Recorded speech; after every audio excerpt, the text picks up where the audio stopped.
once again, I thought the team played exceptionally hard and well together. We definitely were all about supporting one another and respecting all, fearing none. I thought we definitely came in with the right mindset, the right mentality, and I think it definitely showed up on the scoreboard, and a lot of irony in the game with nobody scoring points in the second and fourth quarter. So one quarter we go with the win, score 21, and another quarter we go against the win and score 21, and it was a pretty healthy win, but I think we definitely used it to our advantage in the first half, and I think Chris and Jon both did an exceptional job of helping our team succeed today. You talk a little bit about the mindset going in. I mean, you kind of knew that you'd probably defer. Do you always defer, or was it predicated on the win today that you wanted to make sure that you had the win to start off the game? That's such a guessing game, depending on what's happening. But we have deferred the last two games, and in the first game we won the toss and took the ball. So a lot of it just depends on the elements and where we are. And there's a lot of things that come into play, but I wouldn't make too big of a deal of it. We just if we get the ball or have to kick the ball off, we're ready to play either way. But you obviously used timeouts at the end of the quarter, almost as if it were the end of the half, just to make sure that you had the win.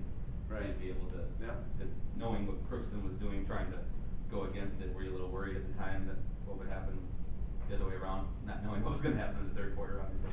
I think ironically everything turned out great. When you use your timeouts like that, you're taking some risks, but I think the players definitely used it to our advantage. And we ended up being able to save one and ended up using it later, which helped us out a lot.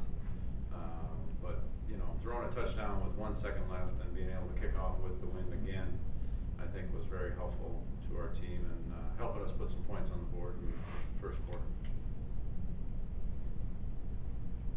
I was going to ask about that onside kick. You guys had a couple where you tried. I guess just my question is, you guys were up, 35-0 at the end. Was it, first of all, was it an intentional onside kick, or was it just the wind was so strong that it just kind of ended up that way? Well, as you saw, the squib trick kick that we did after those two, we call those pooch kicks. They're not onside kicks. Onside kicks are kicks that we kick in the ground and try and recover. What we're trying to do is use the wind to our advantage and have the wind hold up the ball.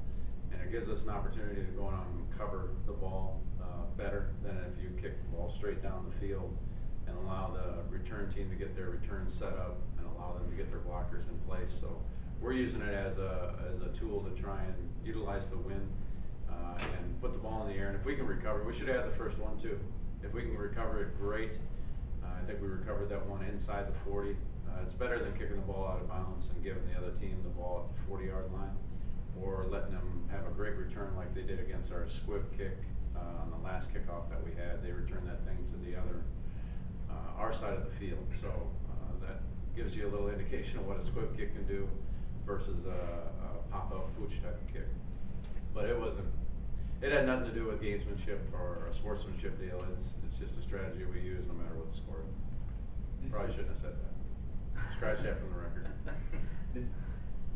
Considering the trouble they were having kicking into the wind, did you have punt block calls on, or was it just a matter of getting a good rush there, or what happened? You had 2 block punts there.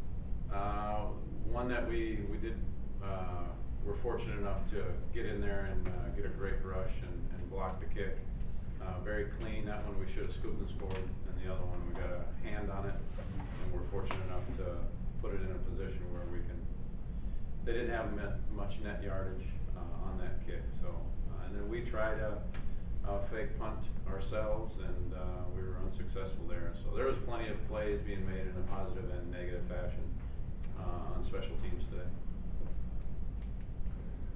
Chris, you had a pretty big fan section out there today with Family Weekend. How did it feel to have had a pretty big game? How'd that feel, play like that in front of them? Yeah, it felt good. I felt like I always kind of let them down when they always came up to see me play. So, I don't know. It just kind of turned into a good game all around. But it was definitely nice to have them there and see them up in the stands and smiling and everything. So, it was definitely a little morale booster to have them all up here. I mean, it's always nice to have family around, living away from home and everything. But yeah, it was definitely nice to have them there, seeing him after the game and everything. So. Chris, did you talk just a little bit about the way you played today and what you were able to do? You had 3 sacks and really held the line there. What was going well for you, and what did you see out there? I don't know. I felt like I just played a ball game just like any other week. It was just the defense as a whole. I mean, obviously throwing a shutout is definitely a good overall effort by all of us. I mean, I don't feel like I did anything over what I normally do. It's just a matter of other guys executing their assignments and just finally come together as a whole and just let everything just play out the way it should. I mean, not just the fact that I had the sacks. I mean, it could have been any other guy out there. Just the way we were playing, we all had. It was just bound to happen the way we were playing. We were just executing everything to the best of our ability. It was just good to see us playing as a unit that really wanted to win today. So it was fun to see. It was fun to have that first half or in the first quarter where you're giving your offense such a short field. Yeah. Basically getting off the field quickly, giving the offense a short field and they scored quickly. What that must have been. Yeah, it was fun to dominate like that. I mean, I don't think other than that last drive they didn't cross the 50-yard line the whole first half or whatever. I mean, it seemed like we were just dominating up front and just overall as a defense, just to pin them down like that and give our offense great field position. Obviously, that's a big thing for our team as a whole, just to dominate both sides of the ball like that. I mean, it was good to see. John, can you talk a little bit about the game Andy Pfeiffer played, what it's like handing off to him and just adding that extra kind of dimension to the offense this week? Yeah, he came up huge today. We've kind of been looking for a guy to step up at the running back position and really take control of that role. And I think the O-line was working real hard for him, and he was hitting home, extremely hard, and real hard.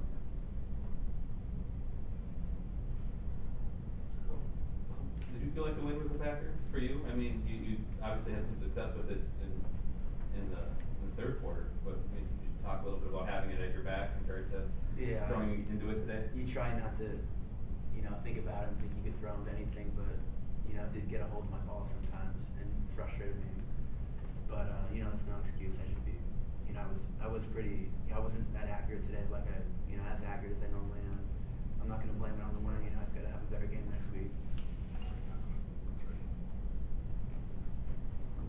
You talk about the defense a little bit, giving you that short field, special teams giving you easy. The credit, goes to the defense and the running game. Having that short field early on was, you couldn't ask for anything better. I think we had every possession was on the 30 you're going in, so we should put the ball hands on every time with a good position like that.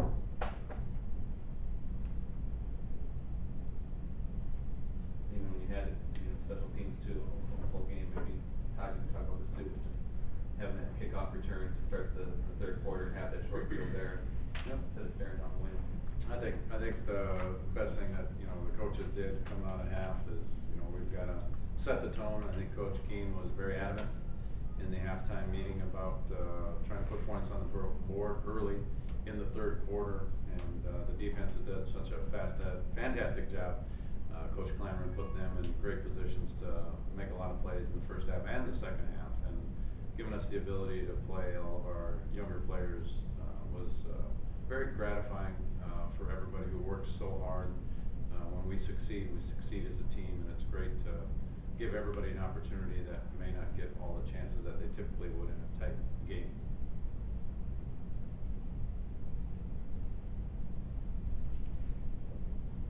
Anything else, guys? Good.